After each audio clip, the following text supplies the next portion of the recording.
కనురెప్ప పాటులో కనుమరుగైపోతుంది. సూర్యుని క్రింద ఉన్నవన్నీ వ్యర్థములే. దేవుని కలిగిన జీవితం జీవంతో ఉంటుంది.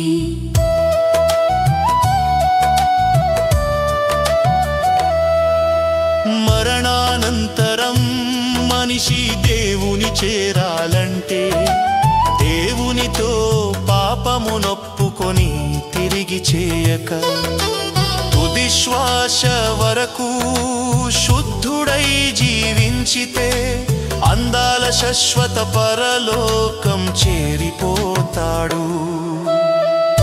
ఆవిరి వంటిది మన మానవ జీవితము. కనురెప్ప పాటులో కనుమరుగైపోతుంది. సూర్యుని క్రింద ఉన్నవన్నీ వ్యర్థములే.